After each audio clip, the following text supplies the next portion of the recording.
مجھے اس سے کوئی خطرہ نہیں، یہ سوچ کر اس نے ناگن کو مارنے کا ارادہ ختم کر دیا۔ روزانہ ایک قیمتی موتی ملنے پر وہ لالچی شخص بہت خوش رہنے لگا اور ناگن کی پرانی دھوکہ بازی کو بھول گیا۔ ایک دن اس نے سارا سونا اور موتی برتن میں ڈالے اور اس پر سر رکھ کر سو گیا۔ اسی رات ناگن نے اسے بھی ڈس لیا۔ جب اس کی چیخیں بلند ہوئیں تو آس پاس کے لوگ وہاں پہنچ گئے اور اس سے کہنے لگے، تم نے اسے مارنے میں سستی کی اور لالچ میں آ کر اپنی جان داؤں پر لگا دی۔ لالچی شخص شرم کے مارے کچھ نہ بول سکا۔ اس نے سونے سے بھرا ہوا برتن اپنے رشتہ داروں اور دوستوں کو دیتے ہوئے نہایت حسرت کے ساتھ کہا، آج کے دن میرے نزدیک اس مال کی کوئی قیمت نہیں، کیونکہ اب یہ دوسروں کا ہو جائے گا اور میں خالی ہاتھ اس دنیا سے چلا جاؤں گا۔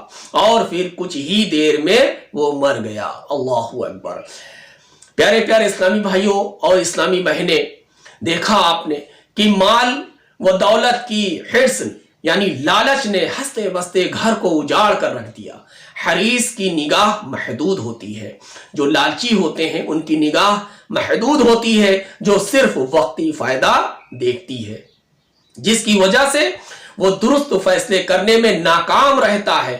جیسا کہ اس حکایت میں لالچی شخص کو دولت کے نشے نے ایسا مدہوش کر دیا کہ بیٹے اور زوجہ کی موت بھی اسے ہوش میں نہ لا سکی اور بالآخر وہ خود بھی موت کے منہ میں جا پہنچا۔ اللہ اکبر۔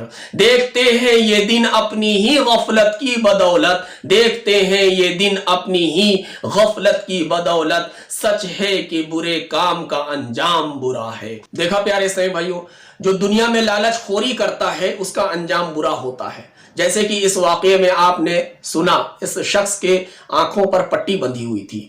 جو لالچی ہوتا ہے اس کی عقل جو ہے محدود سوچتی ہے، وقتی فائدہ دیکھتی ہے۔ جیسے کہ اس کا جو سوچنا تھا اس وقت میں یہ یہی تھا کہ سونے کا انڈا مل رہا ہے۔ اگر چاہتا عقل مند ہوتا، وہ لالچ میں نہ آتا، تو اس کی جب بکری مری تھی تو اسی وقت وہ ہوش میں آ جاتا اور لالچ کو اپنے دل سے نکال دیتا، تو اس کو یہ انجام نہیں دیکھنا پڑتا۔ بکری کے بعد اس کا گدھا مرا، پھر اس کا غلام مرا، پھر اس کا بیٹا مرا، پھر اس کی بیوی مری، پھر حتیٰ کہ وہ خود بھی جان سے ہاتھ دھو بیٹھا۔